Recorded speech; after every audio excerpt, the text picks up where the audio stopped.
صلی اللہ علیہ وسلم خود سے فرما دیں، خاموشی کے ساتھ اسے سن لیں اور پلے باندھ لیں، لیکن منہ کھول کر کے کچھ سوالات کریں، اس کی ہمت صحابہ نہیں کر پاتے تھے. یہ وہ زمانہ ہے. تو اس لیے حضرت جبریل آئے، انسانی شکل میں آئے اور سوالات کیے، اور جوابات جب آئے تو اس سے ظاہر ہے کہ صحابہ کو یہ علم حاصل ہوا. اچھا جی، بتا دیجیے بہت خوب.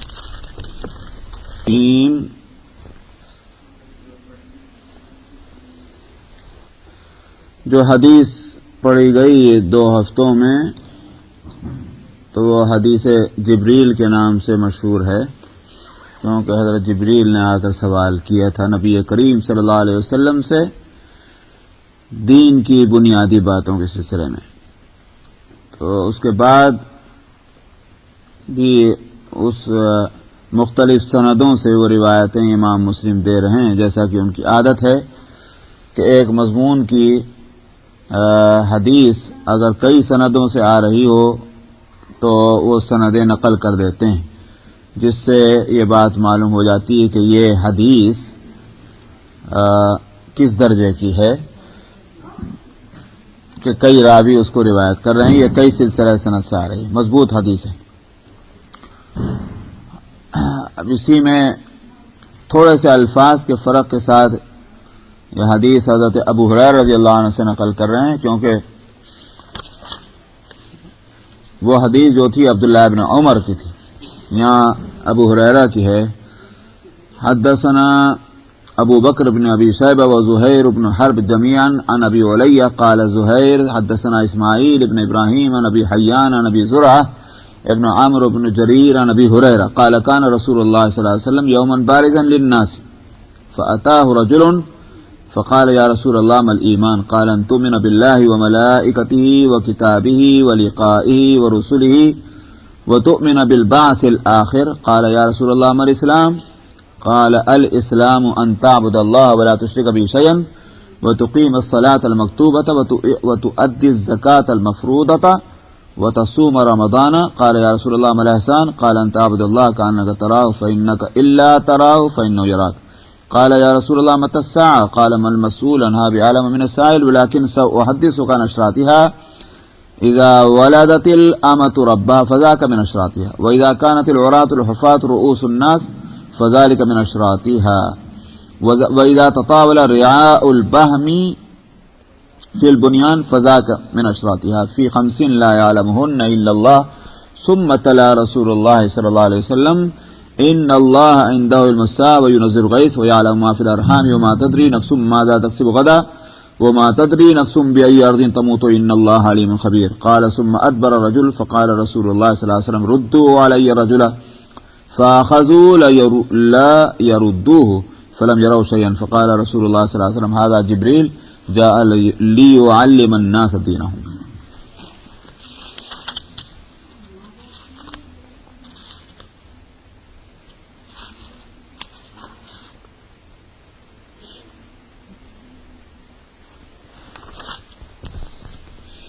ابو ہریرہ رضی اللہ عنہ سے روایت ہے کہ رسول اللہ صلی اللہ علیہ وسلم ایک دن لوگوں کے سامنے تشریف لائے، مطلب یہ کہ مجلس میں آئے آپ، کیونکہ تقریباً روزانہ نبی کریم صلی اللہ علیہ وسلم کی مجلس ہوا کرتی تھی کہ جس میں صحابہ حاضر ہو کر کے اور آپ کا خطاب سنا کرتے تھے، اور آپ اس میں جو بھی ارشاد فرماتے صحابہ اس کو سنتے یاد کرتے.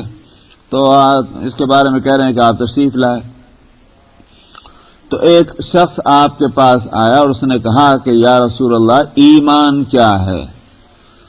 تو آپ نے فرمایا کہ یہ کہ تو اللہ پر ایمان لائے، اس کے فرشتوں پر اور اس کی کتاب پر اور اس سے ملنے پر، یعنی قیامت کے دن، اور اس کے پیغمبروں پر، رسولوں پر، اور اس بات ایمان لائے تو دوبارہ اٹھنے پر مر کر البعث الآخر.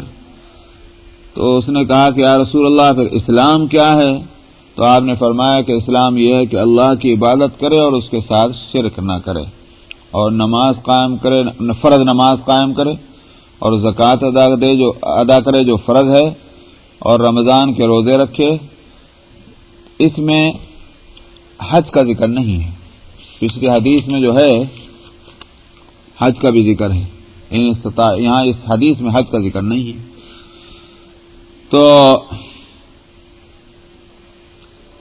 اس کے بعد اس نے کہا کہ یا رسول اللہ احسان کیا ہے؟ تو آپ نے فرمایا کہ اللہ کی عبادت کرے اس طرح کہ تو اس کو دیکھ رہا ہے، اور فَإِنَّكَ إِلَّا تَرَى، پھر اگر تیری حالت یہ ہے کہ تو اس کو نہ دیکھ سکے، یعنی یہ صورت نہ پیدا ہو، تو پھر یہ کہ وہ تجھ کو دیکھتا ہے۔ تو اس نے پھر کہا کہ یا رسول اللہ قیامت کب آئے گی؟ وہاں اس میں تو یہ تھا کہ قیامت مساء کا لفظ تھا، اور یہاں متا سا، وہاں میں نے اسی بات سے ترجمہ مساء کبھی قیامت کب آئے گی، تو یہ اسی حدیث کے لفظ سے بات واضح ہو گئی۔ آپ نے فرمایا کہ جس سے پوچھا جا رہا ہے وہ زیادہ باخبر نہیں ہے پوچھنے والے سے، لیکن میں تم کو قیامت کی کچھ نشانیاں اور علامتیں بتلاتا ہوں، اور جب کہ باندی اپنے آقا کو جنے، یہ قیامت کی نشانیوں میں سے، میں اس کی تفسیر پچھلے ہفتے کر چکا ہوں۔ اور اسی طرح سے ننگے بدن اور ننگے پیر جب سردار ہو جائیں لوگوں کے، یعنی کم درجے کے لوگ جو ہیں ان کے ہاتھ میں قیادت، امارت اور لیڈری آ جائے، کہ جن کو نہ پہننے کا سلیقہ ہے اور نہ ان کے پاس علم ہے، تو وہ لوگ جب لوگوں کے لیڈر اور قائد بن جائیں، یہ بھی قیامت کی نشانیوں میں سے ہے۔ اور اسی طرح سے جو جانوروں کے چرانے والے ہیں وہ بڑی بڑی بلڈنگوں میں رہنے لگ جائیں، کام تو ہے معمولی، لیکن یہ کہ حالت یہ ہے کہ صاحب وہ بلڈنگیں بنا رہے ہیں اور شادی بیاہوں میں جیسے خرچ خوب ہو رہا ہے، تو وہ یہ ساری چیزیں فرمایا کہ یہ بھی قیامت کی نشانیوں میں سے ہے۔ اور آپ نے فرمایا کہ یہ ان 5 باتوں میں ہیں کہ جن کو اللہ کے سوا کوئی نہیں جانتا۔ پھر آپ نبی کریم صلی اللہ علیہ وسلم نے اس آیت کی تلاوت فرمائی، یعنی جو کچھ آپ نے فرمایا کہ قیامت کب آئے گی اس کو کوئی نہیں جانتا، یہ بات قرآن شریف سے ثابت ہے، اس لیے وہ آیت آپ نے پڑھی۔ ان اللہ عنده علم الساعہ، اللہ ہی کے پاس ہے قیامت کا علم، وَيُنَزِّلُ الْغَيْثَ، اور وہی بارش برساتا ہے، وَيَعْلَمُ مَا فِي الْأَرْحَامِ، اور وہی جانتا ہے کیا کچھ رحموں میں ہے۔ یہ وَيَعْلَمُ مَا فِي الْأَرْحَامِ، کسی عورت کے پیٹ میں کیا ہے اللہ جانتا ہے۔ لوگ کہتے ہیں کہ اب پرانی باتیں، اب تو ڈاکٹر بتا دیتے ہیں کہ صاحب یہ لڑکا ہے کہ لڑکی ہے، یہاں تک بتا دیتے ہیں کہ بھئی کب پیدا ہوگا، اور اب تو یہاں تک بتا دیتے ہیں کہ صاحب کس حالت میں ہے، اپاہج ہے، لنگڑا ہے، لولا ہے، وغیرہ وغیرہ۔ لیکن میں نے پہلے بھی بتلایا تھا کہ ماں کا لفظ جو ہے یہاں بہت عام ہے، ما فی الارحام۔ ابھی بھی کتنی وہ چیزیں ہیں کہ جن کا علم کسی کو نہیں ہوتا، جتنی باتوں کا اب علم بتا رہے ہیں لوگ کہ مشینوں کے ذریعے سے پتہ چلا لیتے ہیں کہ لڑکا ہے کہ لڑکی، لنگڑا ہے کہ لولا وغیرہ۔ آپ یقین کریں، اور بلکہ میرا خیال یہ کہ جو عربوں کا تو حال معلوم نہیں عرب ملکوں کا، لیکن اپنے ہندوستان پاکستان کے جو لوگ ہیں ان کو خوب اچھی طرح بات معلوم ہوگی، خاص طور پر 50 سال یا اس سے اوپر سال کی جن کی عمریں ہیں، کہ ہمارے ہاں کی تو دایا جو کہلاتی تھی وہ بھی بتا دیتی اب کیا لڑکا ہوگا جی، اب کیا لڑکی ہوگی، وہ بھی بتا دیتی تھی۔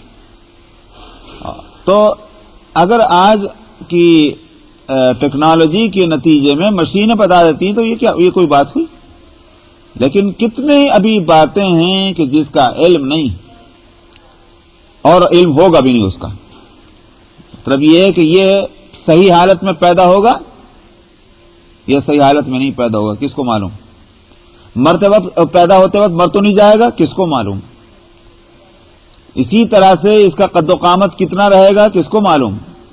یہ تندرست ہوگا آگے چل کر کے پیدا ہونے کے بعد یا کچھ دن کے بعد بیمار ہو جائے گا، کس کو معلوم؟ یہ شخص غریب ہوگا کہ امیر ہوگا یہ کس کو معلوم، یہ عالم ہوگا کہ جاہل ہوگا کس کو معلوم. سمجھ میں آیا؟ کتنے وہ مسائل ہیں کسی کی ذات سے متعلق اور وہ بہت اہم ہیں، اور اس کا علم اللہ کے سوا اور کسی کو نہیں.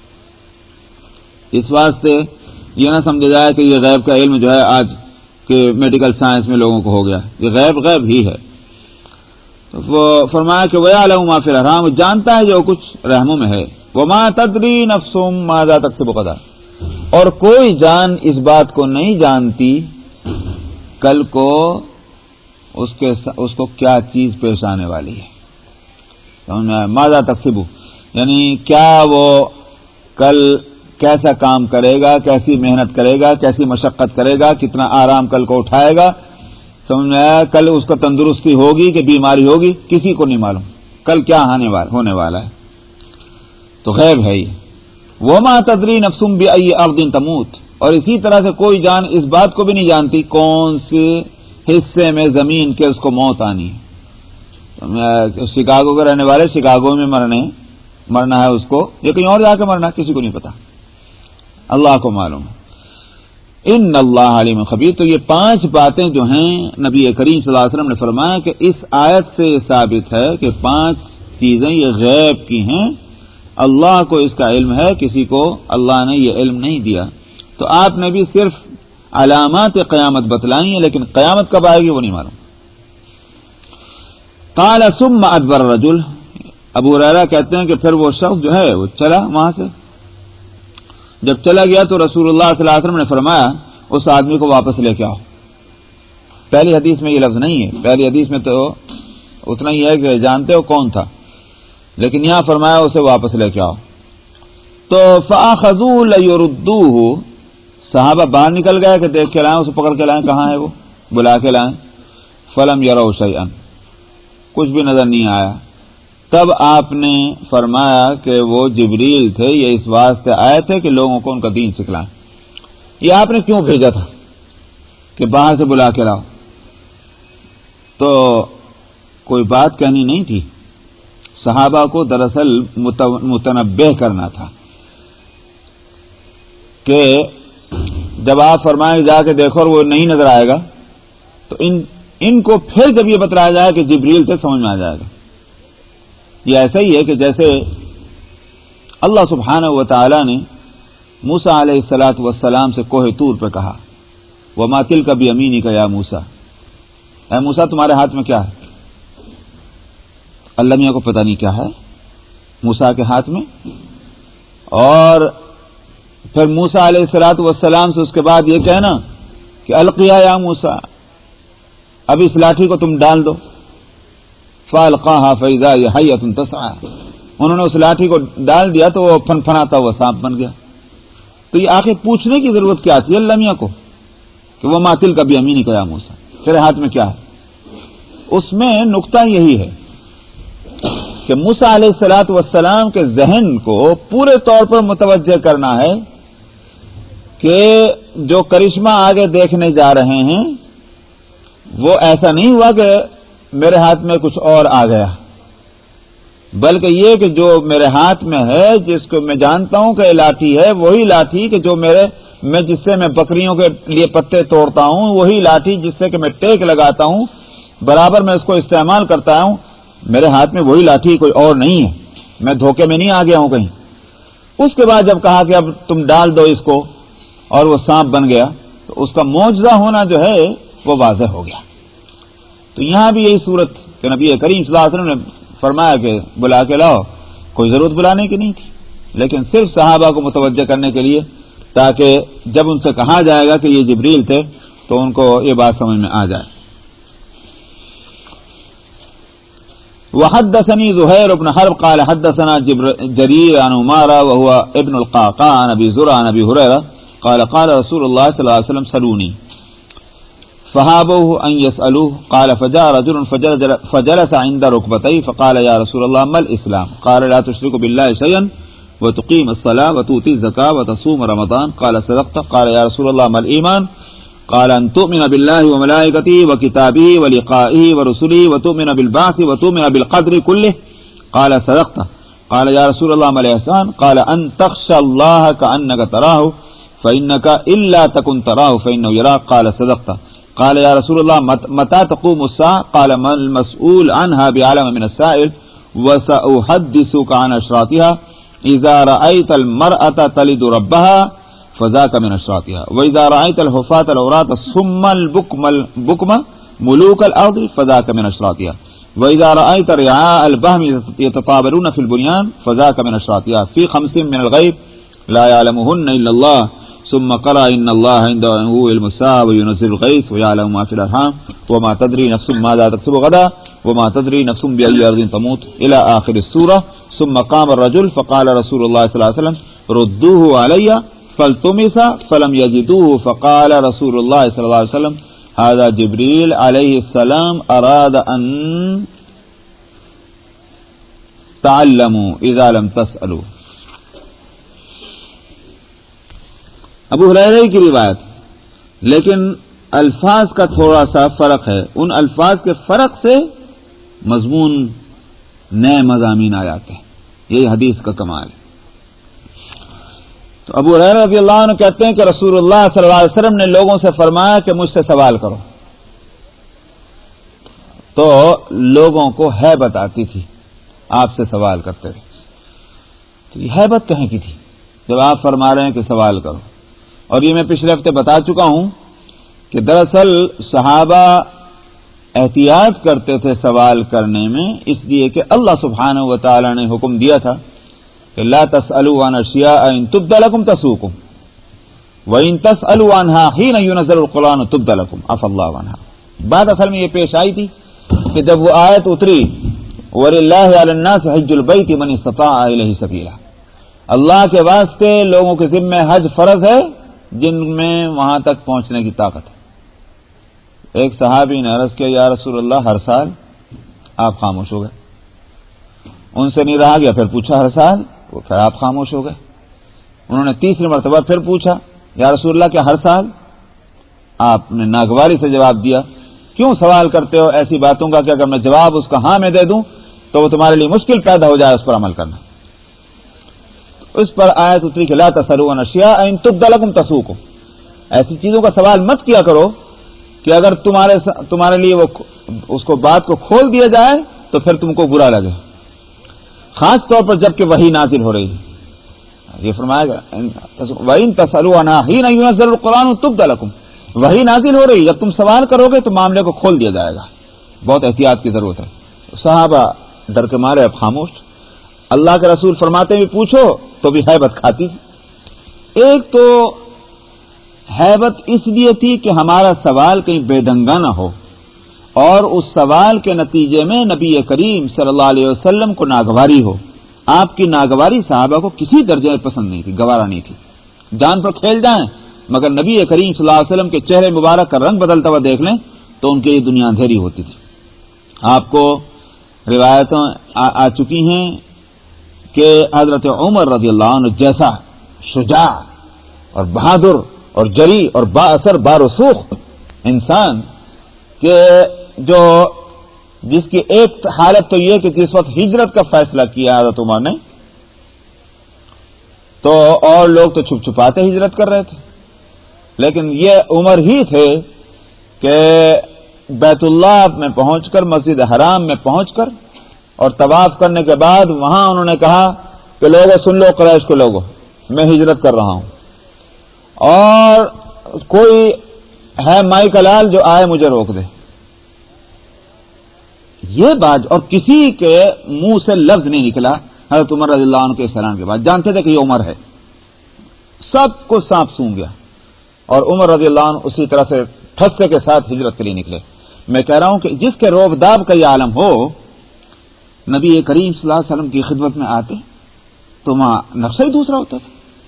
ایک روز ان کے ہاتھ میں کچھ اوراق ہیں، ورق کاغذات ہیں، وہ تورات کے کچھ ورق تھے.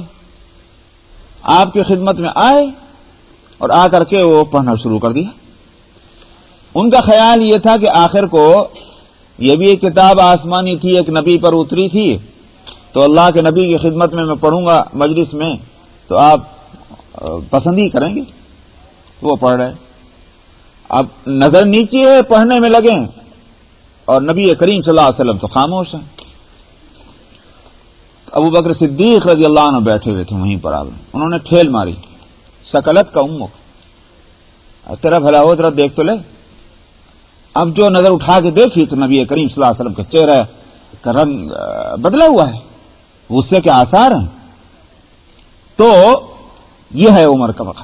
فوراً عمر نے اپنا انداز بدلا اور انہوں نے کہا کہ رضیت باللہ ربا وبالاسلام دینا وبمحمد نبیا، میں اللہ کے رب ہونے پر راضی ہوں، میں اسلام کے دین ہونے پر راضی ہوں، میں محمد صلی اللہ علیہ وسلم کے نبی ہونے پر راضی ہوں. تو آپ تھوڑا نارمل ہوئے. اس وقت آپ نے فرمایا کہ اے عمر تم کیا لے کے آئے ہو؟ قسم ہے اس ذات کی جس کے قبضے میں میری جان ہے کہ موسیٰ بھی اگر اس وقت ہوں تو ان کے لیے بھی کوئی راستہ نہیں سوائے میری پیروی کرنے کے. تو میں یہ کہہ رہا ہوں کہ یہ ایک طرف یہ حالت ہے کہ آپ کا جو ہیبت لوگوں پر، کہ آپ کی پر ناگواری نہ ہو کسی طرح کی.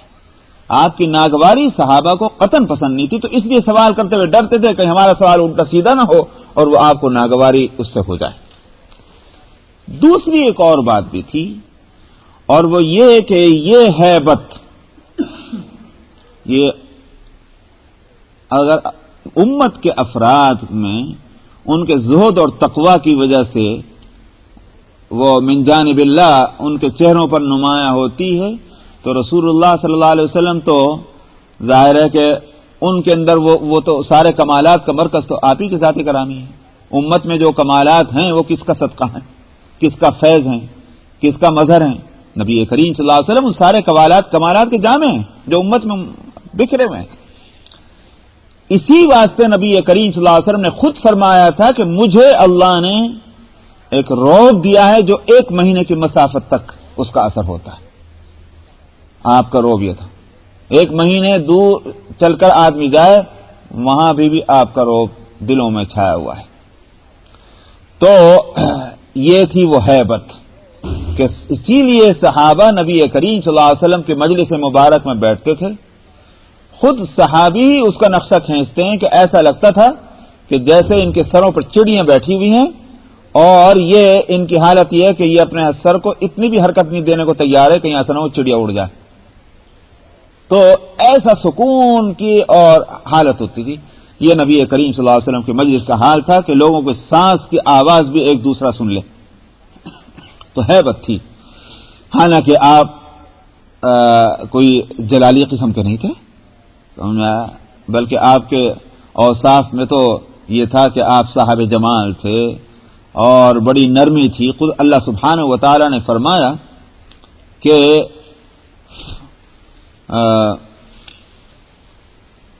وَلَوْ كُنْتَ فَظًّا غَلِيظَ الْقَلْبِ لَانفَضُّوا مِنْ حَوْلِكَ فَبِمَا رَحْمَةٍ مِّنَ اللَّهِ لِنْتَ لَهُمْ. اللہ کی رحمت اور مہربانی سے آپ ان کے ساتھ نرمی کا معاملہ کرتے ہیں، اور اگر آپ کہیں بڑے سخت زبان اور ترس روح ہوتے تو کوئی بھی آپ کے پاس نہ پھٹکتا تھا، بھی بھاگ چکے ہوتے. تو اللہ شہادت دے رہے ہیں کہ آپ نرم طبیعت کے ہیں، نرم گفتار ہیں، مگر اس کے باوجود یہ حالت تھی ہیبت اور روب کی. تو یہ اس لیے یہاں اس میں ہے کہ تہابو، کہ وہ صحابہ جو ہیں نبی کریم صلی اللہ علیہ وسلم کے اس آفر دینے کے باوجود کہ آپ فرما رہے ہیں پوچھو مجھ سے کیا پوچھنا ہے، لیکن صحابہ ڈر کے مارے پوچھتے نہیں تھے. اس لیے جبریل آئے تھے کہ لوگ تو نہیں پوچھتے، میں ہی جا کر کے پوچھ کر کے لوگوں کے واسطے کچھ باتیں ضروری جو ہیں وہ آ جائیں گی سامنے. تو صحابہ ان کو ڈر تھا اس بات سے کہ وہ سوال کریں نبی کریم صلی اللہ علیہ وسلم سے. تو ابو ہریرہ کہتے ہیں کہ ایک شخص آئے اور آپ کے گھٹنوں سے قریب کر کے اپنے آپ کو بیٹھ گئے اور اس نے کہا کہ یا رسول اللہ اسلام کیا ہے؟ تو آپ نے فرمایا کہ اللہ کے ساتھ کسی چیز کا بھی شرک نہ کریں اور نماز قائم کریں اور زکوٰۃ دیں اور رمضان کے روزے رکھیں. اس نے کہا کہ سچ فرمایا آپ نے. پھر اس نے کہا کہ یا رسول اللہ ایمان کیا ہے؟ آپ نے فرمایا کہ اللہ پر ایمان لائے، اس کے فرشتوں پر، اس کی کتاب پر اور اس سے ملنے پر قیامت کے دن، اور اس کے پیغمبروں پر، اور ایمان لائے مر کر دوبارہ اٹھنے پر اور ایمان لائے تقدیر پر، کل ہی ہر چیز کے لیے ایک تقدیر ہے، ایک پیمانہ ہے مقرر کیا ہوا، اس پر ایمان لائے. اسی لیے اس حدیث کو لائیں کیونکہ مسئلہ تقدیر ہی کا چل رہا ہے. تو اس نے کہا کہ آپ نے سچ فرمایا. پھر اس نے کہا کہ یا رسول اللہ احسان کیا ہے؟ آپ نے فرمایا کہ تو اللہ سے ڈرے. پچھلی دو حدیثوں میں تعبد اللہ کا لفظ ہے کہ تو اللہ کی عبادت کرے اس طرح کہ تو اللہ کو دیکھ رہا ہے. یہاں لفظ آیا تو اللہ سے ڈرے. معلوم ہوا کہ عبادت جو ہے وہ دراصل اللہ سے ڈر اور خوف کے ساتھ ہونا چاہیے. اللہ کے ڈر اور خوف کے بغیر عبادت ہے وہ ایکسرسائز تو ہوگی. مفتی کا فتویٰ تو جو بھی ہو، مفتی کا فتویٰ تو یہ ہے کہ نماز ہو گئی، لیکن میں نے پہلے بھی کہا تھا کہ دراصل یہاں حقیقت سے بحث ہے. اللہ سبحانہ و تعالیٰ کے نزدیک وہ نماز کیسے ہوگی کہ جس میں دل اور دماغ از اول تا آخر بالکل غافل. اسی لیے فقہا اگرچہ فتویٰ ان کا یہ ہوتا ہے کسی شخص کو دیکھا کہ نماز اس کے ارکان صحیح ادا ہو رہے ہیں تو وہ کہیں گے نماز صحیح ہو گئی، مگر اس کے باوجود فقہا ہی یہ بات کہتے ہیں کہ اگر پوری نماز اس طرح گزر گئی کہ ایک لمحے کے لیے بھی اللہ سبحانہ و تعالیٰ کی طرف ذہن نہیں گیا، یہ نماز نہیں ہوئی. تو کم سے کم پورے نماز کے اندر تھوڑی دیر کے لیے بھی صحیح ذہن متوجہ ہونا چاہیے اللہ سبحانہ و تعالیٰ. تو معلوم ہوا کہ خشیت روح ہے عبادت کی، اس واسطے یہاں تخشا کا لفظ ہے. اور وہ خشیت ظاہر ہے کہ نمازی میں تھوڑی ہوگی، وہ تو کھانے میں بھی ہوگی، پینے میں بھی ہوگی، سونے میں بھی ہوگی، جاگنے میں بھی ہوگی، چلنے میں بھی ہوگی، پھرنے میں بھی ہوگی. اس واسطے یہ سارے کے سارے اعمال عبادت بن جائیں گے جبکہ خشیت کے ساتھ ہو. اور نماز بھی عبادت نہیں بنے گی اگر خشیت سے خالی ہے. اصل چیز جو ہے وہ اللہ سبحانہ و تعالیٰ. اس لیے یہاں لفظ تخشا فرمایا تھا. میں نے کہا نا کہ الفاظ کا فرق ہے، دیکھ لیا حدیث میں، لیکن مضمون کتنا اہم سامنے آ جاتا ہے الفاظ کے فرق سے. تو تم اللہ سے ڈرو کہ جیسے کہ تم ان کو دیکھتے ہو، اور اگر یہ نہ ہو کہ تم ان کو دیکھتے ہو تو پھر اللہ تم کو دیکھ رہے ہیں. انہوں نے کہا کہ آپ نے سچ فرمایا یا رسول اللہ. بس. ابن جمیل ابن طریف ابن عبداللہ ثقفی عن مالک ابن انس فيما قرئ علی نبی سہیل نبی انه سمع طلحة بن عبید اللہ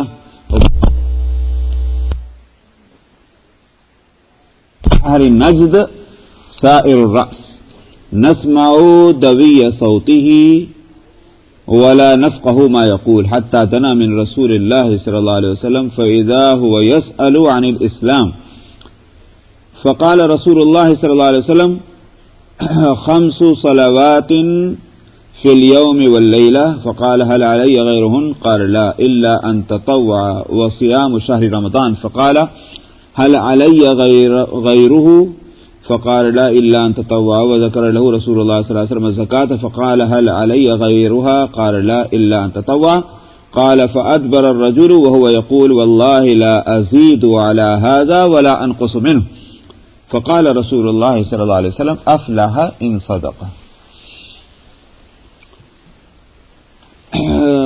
ابو سہیل اپنے والد سے روایت کرتے ہیں کہ انہوں نے طلحہ ابن عبید اللہ رضی اللہ عنہ سے روایت سنا. وہ کہتے تھے کہ ایک شخص رسول اللہ صلی اللہ علیہ وسلم کی خدمت میں نجد کے لوگوں میں سے آیا. یہ اہل نجد جو ہیں اصل میں جزیرۃ العرب کے 2 حصے ہیں، یا جو اس زمانے میں عرب کہلاتا تھا. ایک تو اس میں یہ حجاز، ابھی بھی اس کو حجاز کہتے ہیں، جس میں یہ مکہ مکرمہ، مدینہ طیبہ اور طائف یہ علاقے جو آتے ہیں اس کو یہ کہتے ہیں حجاز. اور اس کے مشرق کا جو حصہ ہے جس میں یہ ریاض وغیرہ آج کل جو یہ شہر ہیں یہ اس میں آ جاتے ہیں، مشرق سے شمال سے لے کر جنوب تک اور مشرقی حصہ یہ سب نجد کہلاتا ہے. تو یہ میدانی علاقہ ہے. تو وہاں کے نجد کے لوگوں میں چونکہ یہ زیادہ جیسے وہ رورل ایریا، دیہاتی قسم کے لوگ جو ہوا کرتے تھے، چونکہ میدان کے علاقوں کے، تو شہر تو کوئی بڑا تھا نہیں. وہاں کے لوگوں میں سے شخص رسول اللہ صلی اللہ علیہ وسلم کے پاس آیا جس کے بال کھڑے ہوئے، اس کا مطلب یہ ہے کہ جیسے بکھرے ہوئے سمرے میں بال نہیں ہیں. نسمع دوی صوتی ہی، دوی اصل میں آواز کی ایک ایسی حالت کو کہتے ہیں کہ آدمی جو ہے اس کی آواز میں ذرا سختی ہے، وہ بڑھاتا چلا جا رہا ہے، سمجھ میں نہیں آ رہا کیا بول رہا ہے، یہ ہے دوی یا صوتی۔ تو چونکہ جیسے گاؤں کے لوگ ہوتے ہیں اپنا بولتے تو جاتے ہیں لیکن آواز بھی اچھی خاصی بھاری، ذرا الفاظ سمجھنے کے لحاظ سے تھوڑا سا توجہ کرنی پڑتی، تو یہ کہتے ہیں کہ اس کے آواز کے بڑبڑات کو ہم سن رہے تھے اور سمجھ میں نہیں آ رہا تھا کیا کہہ رہا ہے، یہاں تک کہ وہ رسول اللہ صلی اللہ علیہ وسلم کی خدمت میں آیا، قریب ہوا تو اچانک اس نے وہاں آپ سے سوال کیا اسلام کے بارے میں کہ اسلام کیا ہے۔ تو رسول اللہ صلی اللہ علیہ وسلم نے فرمایا 5 نمازیں ہیں ایک دن اور ایک رات میں، 5 وقت کی نمازیں۔ اس نے کہا اس کے علاوہ بھی میرے ذمہ کچھ ہے، یعنی مطلب یہ ہے کہ جو اسلام کی بات تو یہ 5 نمازیں پڑھ لوں بس اور بھی کچھ ہے؟ آپ نے فرمایا کہ نہیں، کوئی نماز اس کے علاوہ نہیں سوائے اس کے کہ تو تطوع کرے، یعنی ایک نوافل جو بھی ہیں، تطوع زائد عبادت کو کہتے ہیں۔ اسی واسطے یہ حدیث جو ہے یہ ان فقہاء کے لیے جیسے شوافع ہیں ان کے لیے یہ دلیل بنتی ہے کہ آپ نے 5 نمازوں کو دن اور رات میں فرض فرمایا اور اس کے علاوہ فرمایا کہ تطوع، تو معلوم ہوا کہ وتر واجب نہیں ہے، اگر وتر واجب ہوتی تو آپ کچھ 6 فرماتے، تو 5 فرمایا وتر واجب ہے، تطوع میں آتا ہے۔ اسی طرح سے ان حضرات کے لیے بھی یہ دلیل بن جاتی ہے کہ جو عیدین کی نماز کو بھی واجب نہیں کہتے، تو کہتے ہیں کہ اگر واجب ہوتی تو آپ اس کا الگ سے ذکر کرتے کہ سوائے عیدین کے، لیکن حنفیہ کے نزدیک عیدین کی نماز واجب ہے اور وتر واجب ہے، اور جو اس حدیث کا جواب یہ ہے کہ آپ نے جو فرض ہیں روزانہ کے وہ بتلائے ہیں، اور جہاں تک وتر کا تعلق ہے وہ مستقل ایک نماز نہیں ہے، وہ تابع ہے عشاء کے، تو 5 نمازوں میں وتر بھی آ جائے گا۔ اس سے یہ بات جو ہے اس حدیث سے یہ مطلب نہیں نکالا جا سکتا کہ وتر واجب ہے کہ واجب نہیں ہے، وتر تابع ہے وہ اس کے عشاء کی نماز کے، مگر واجب ہے کیونکہ آپ نے بڑی پابندی اس کی فرمائی ہے، تو یہ حنفیہ کی دلیل ہے۔ بہرحال یہ کہ 5 نمازیں دن اور رات میں، تو اس نے کہا کہ اس کے ان 5 نمازوں کے علاوہ بھی میرے ذمہ کچھ ہے؟ آپ نے فرمایا نہیں سوائے اس کے کہ تو زیادہ پڑھنا چاہے نوافل اور سنتیں، اور آپ نے فرمایا کہ رمضان کے مہینے کے روزے ہیں، تو پھر اس نے کہا کہ اس رمضان کے روزوں کے علاوہ بھی میرے ذمہ کچھ اور ہے؟ آپ نے فرمایا نہیں الا یہ کہ تو نفلی روزے رکھنا چاہے، تطوع کرے۔ پھر آپ رسول اللہ صلی اللہ علیہ وسلم نے ذکر فرمایا زکوٰۃ کا کہ زکوٰۃ ہے، ذکر لہو کے معنی یہ ہے کہ آپ نے زکوٰۃ کے لیے کچھ نہ کچھ تفصیل بتائی ہوگی کہ بھئی اتنا مال ہو تو 2.5% جو فقہی مسئلہ ہے وہ آپ نے اس کو ذکر کیا ہوگا، تو اس کے بعد وہ سن کر اس نے کہا کہ اس کے علاوہ میرے اوپر مال سے متعلق کچھ ہے؟ آپ نے فرمایا کہ نہیں الا یہ کہ تو تطوع کرے، مطلب یہ ہے کہ کوئی نفلی صدقہ دے۔ یہاں سے بھی ایک دلیل وہ علماء یہ نکالتے ہیں کہ زکوٰۃ کے علاوہ کوئی اور خرچ شریعت کی طرف سے واجب نہیں ہے اللہ سبحانہ و تعالیٰ کے لیے، لیکن دوسرے علماء کہتے ہیں کہ ہے، اس میں تو فرض بتلایا گیا ہے اور عام حالات میں کہ چاہے ضرورت مند دنیا میں موجود ہوں یا نہ ہوں، کوئی بھی ضرورت نہ ہو تب بھی زکوٰۃ نکالنی پڑے گی، لیکن یہ کہ اگر ضرورتیں سامنے آ جائیں تو زکوٰۃ دینے والے کے پاس اگر مال موجود ہے تو یہ نہیں کہہ سکتا کہ میں تو زکوٰۃ دے چکا، اب چاہے بھوکے مرو چاہے بیمار ہو جاؤ میں کچھ نہیں دوں گا۔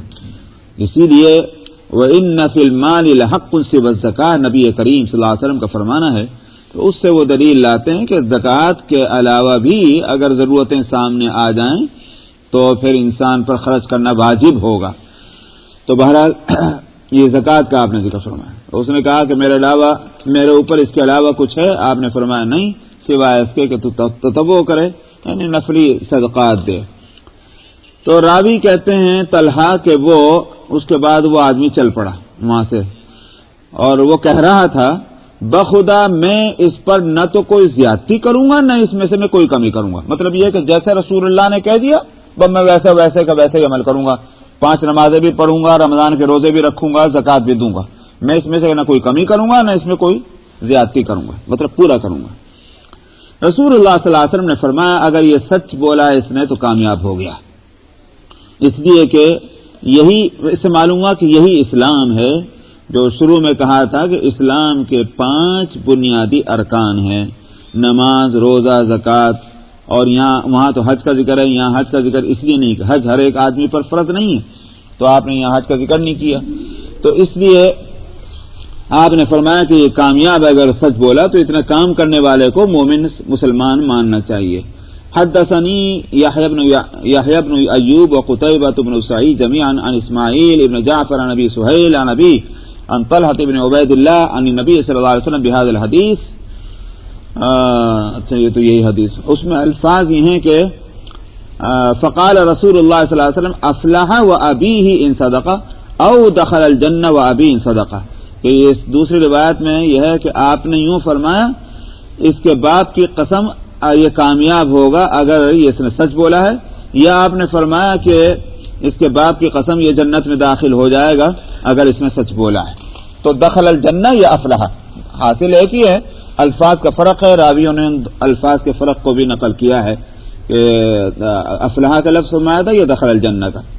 اچھا وہ ابھی ہی کا لفظ آپ اس دوسرے روایت میں آ رہا ہے کہ اس کے باپ کی قسم، تو اصل میں مسئلہ جو ہے وہ یہ ہے کہ اللہ کی قسم کھائی جانی چاہیے، اللہ کے علاوہ کسی اور کی نہیں، لیکن نبی کریم صلی اللہ علیہ وسلم نے یہاں فرمایا وہ ابھی ہی اس کے باپ کی قسم، تو اس لیے یہاں محدثین کہتے ہیں کہ دراصل یہ قسم مقصود نہیں تھی، یہ عربوں کا محاورہ تھا کہ اس طرح کے الفاظ بول دیا کرتے تھے کہ وہ نفسک و ابیک و ابیہ، تو اس ایک عادت تھی، ورنہ یہ قسم مقصود نہیں تھی۔ جس قسم سے روکا گیا ہے وہ اس میں وہ جس میں کہ حلف کرنے کا ارادہ ہو، تو یہ عادتاً جو بولا کرتے تھے اس کے مطابق آپ نے وابی کا لفظ بولا۔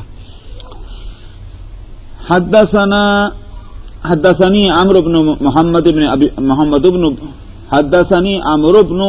بن بكير الناقد قال حدثنا هاشم ابن القاسم ابو النضر قال حدثنا سليمان بن المغيرة عن ثابت عن أنس بن مالك قال نهينا أن نسأل رسول الله صلى الله عليه وسلم عن شيء فكان يعجبنا أن يجيء الرجل من أهل البادية العاقل فيسأله ونحن نسمع، فجاء رجل من أهل البادية فقال يا محمد أتانا رسولك فزعم لنا أنك تزعم أن الله أرسلك، قال صدق، قال فمن خلق السماء، قال الله، قال فمن خلق الأرض، قال الله، قال فمن نصب هذه الجبال وجعل فيها ما جعل، قال الله، قال فبالذي خلق السماء وخلق الأرض ونصب هذه الجبال الله أرسلك، قال نعم، قال وزعم رسولك أن علينا 5 صلوات في يومنا وليلتنا، قال صدق، قال فبالذي أرسلك الله أمرك بهذا، قال نعم، قال وزعم رسولك أن علينا زكاة في أموالنا، قال صدق، قال فبالذي أرسلك الله أمرك بهذا، قال نعم، قال وزعم رسولك أن علينا صوم شهر رمضان في سنتنا، قال صدق، قال فبالذي أرسلك الله أمرك بهذا، قال نعم، قال وزعم رسولك أن علينا حج البيت من استطاع إليه سبيلا، قال صدق، قال ثم ولى، قال والذي بعثك بالحق لا أزيد عليهن ولا أنقص منهن، فقال النبي صلی اللہ علیہ وسلم لئن صدق ليدخلن الجنہ۔ ہو سکتا ہے کہ یہ وہی واقعہ ہو جو پہلی حدیث میں آیا یا دوسرا واقعہ ہو، کیونکہ راوی اس کے انس ابن مالک ہیں، پہلی روایت کے راوی تھے طلحہ ابن عبید اللہ، تو انس ابن مالک سے روایت ہے، انہوں نے کہا کہ ہم اس بات سے روکے گئے تھے کہ ہم رسول اللہ صلی اللہ علیہ وسلم سے ہم سوالات کیا کریں، جیسا میں نے پہلے بھی بتایا تھا، اور غالباً آگے بھی حدیث میں کچھ کہیں کو آئے گا، نہیں آ رہا، تو جس میں جیسے میں نے کہا تھا کہ اللہ سبحانہ و تعالی نے ایک طرح کی پابندی لگاتی تھی کہ فضول کے سوالات مت کیا کرو، اور یہ سوال کرنے کے نتیجے میں کہیں ایسا نہ ہو کہ تمہارے لیے پریشانی کھڑی ہو، تو یہ کہتے ہیں کہ ہم کو روک دیا گیا تھا رسول اللہ صلی اللہ علیہ وسلم سے سوالات کرنے کے بارے میں کسی چیز کے، تو ہم اس بات کو پسند کیا کرتے تھے، ہم خود تو نہیں پوچھتے تھے اس لیے ہم روک دیے گئے، ہمیں یہ اس بات کی خواہش ہوا کرتی تھی کہ گاؤں والوں میں سے کوئی سمجھدار آدمی آ جائے، بے وقوف آئے تو الٹے سیدھے وہ بھی سوال کرے گا، ہم کو کیا فائدہ، لیکن کوئی گاؤں والا آئے اور ہو سمجھدار تو وہ آ کر کے سوال کرے تو ہم سنیں تو ہم کو بھی فائدہ ہو جائے گا. تو گاؤں کے لوگوں کی بات اس لیے کہہ رہے تھے کہ بھئی گاؤں کے لوگ سیدھے سادے ہوتے ہیں, وہ اپنا ان کے اوپر کوئی آداب مجلس جو ہے اس کی پابندیاں نہیں ہوتی. جیسے ہم لوگ ہیں, ہم روز کے آنے جانے والے ہیں, تو ہم کو تو معلوم ہے کہ نبی کریم صلی اللہ علیہ وسلم کی مجلس کے آداب کیا ہیں, ہم اس کی خلاف ورزی نہیں کر سکتے. لیکن گاؤں کا آدمی آئے گا سیدھا وہ بیچارہ اس پر کوئی پابندی نہیں, مگر ہو عقل مند تو سوال اچھا کرے گا تو ہم کو فائدہ ہوگا. یہ کہہ رہے ہیں کہ ہم کو اس کی خواہش ہوتی تھی کہ کوئی گاؤں والوں میں سے, میدانی علاقے کے لوگوں میں سے کوئی عقل مند آئے, وہ سوال کرے اور ہم سنیں. تو کہنے لگے کہ ایک شخص آیا وہ میدانی علاقے کے لوگوں میں سے, اور اس نے کہا کہ اے محمد. وہ دیکھیں نا گاؤں کا آدمی ہے تو یا رسول اللہ نہیں کہہ رہا, وہ سیدھا نام لیتا. یا محمد, ہمارے پاس آپ کا ایک ریپرزینٹیٹو, ایک نمائندہ, ایک پیغام بر رسولک, آپ کا رسول آیا کا مطلب یہ ہے کہ آپ کا ایک پیغام رساں ہمارے پاس آیا, اور وہ اس نے ہمارے سے جو بات کہی ہے وہ ایسی یہ کہی ہے کہ آپ یہ خیال کرتے ہیں, آپ یہ یقین کرتے ہیں کہ آپ کو اللہ نے رسول بنا کے بھیجا ہے. تو آپ نے فرمایا کہ اس نے سچ کہا. اس نے پھر کہا یہ آسمان کس نے پیدا کیا؟ تو گاؤں کا آدمی سیدھے بات کرتا ہے, آسمان کس نے پیدا کیا؟ آپ نے فرمایا اللہ نے. اس نے کہا کہ پھر یہ زمین کس نے پیدا کی؟ آپ نے فرمایا کہ اللہ نے. اس نے کہا کہ یہ پہاڑ کس نے کھڑے کیے؟ آپ نے فرمایا کہ اور اس کے اندر جو کچھ ان پہاڑوں کے اندر جو بھی چیزیں ہیں, پانی ہے تو اور معدنیات ہیں ان پہاڑوں کے اندر, تو پہاڑی علاقے کا تھا, اس لیے اس نے کہا کہ یہ کس نے سب کچھ کیا؟ آپ نے فرمایا کہ اللہ نے. پھر اس نے کہا کہ قسم ہے اس ذات کی جس نے آسمان پیدا کیا اور زمین پیدا کیے اور یہ پہاڑ جس نے گاڑے ہیں, کیا اللہ نے آپ کو رسول بنا کے بھیجا ہے؟ تو آپ نے فرمایا کہ ہاں. اس کے بعد اس نے کہا کہ وہ آپ کا پیغام لے جانے والا جو ہے وہ یہ خیال کرتا تھا, یہ یقین کرتا تھا کہ ہمارے اوپر 5 نمازیں فرض ہیں ہمارے دن اور رات کے اندر. تو آپ نے فرمایا کہ سچ ہے. پھر اس نے کہا کہ قسم اس ذات کی جس نے آپ کو رسول بنا کے بھیجا, کیا اللہ نے آپ کو اس بات کا حکم دیا تھا, یعنی کہ 5 نمازوں کا؟ آپ نے فرمایا کہ ہاں. اس کے بعد اس نے کہا کہ آپ کا پیغام لانے والا یہ یقین کرتا ہے کہ ہمارے اوپر جو ہے ہمارے مالوں میں زکوٰۃ ہے. آپ نے فرمایا کہ اس نے سچ کہا. پھر اس نے کہا کہ قسم اس ذات کی جس نے آپ کو رسول بنا کے بھیجا, کیا اللہ نے آپ کو اس کا حکم دیا کہ ہمارے اوپر زکوٰۃ فرض ہے؟ آپ نے فرمایا ہاں. اس کے بعد پھر اس نے کہا کہ آپ کا پیغام لانے والا یہ یقین کرتا ہے کہ ہمارے اوپر رمضان کے مہینے کے روزے ہیں 1 سال کے اندر. تو آپ نے فرمایا کہ سچ کہا اس نے. تو پھر اس نے کہا کہ قسم ہے اس ذات کی جس نے آپ کو رسول بنا کے بھیجا, کیا اللہ نے آپ کو اس کا حکم دیا رمضان کے روزوں کا؟ آپ نے فرمایا ہاں. پھر اس نے کہا کہ آپ کا پیغام لانے والا یہ یقین رکھتا تھا کہ ہمارے اوپر بیت اللہ کا حج ہے اس شخص کے اوپر جس کو وہاں تک پہنچنے کی طاقت ہے. آپ نے فرمایا اس نے سچ کہا. تو اس کے بعد وہ آدمی چل پڑا اور اس نے کہا کہ کہتا ہوا جا رہا تھا, قسم ہے اس ذات کی جس نے آپ کو حق دے کر بھیجا ہے, میں نے اس پر ان باتوں پر نہ کوئی اضافہ کروں گا نہ اس میں سے کوئی کمی کروں گا. تو نبی کریم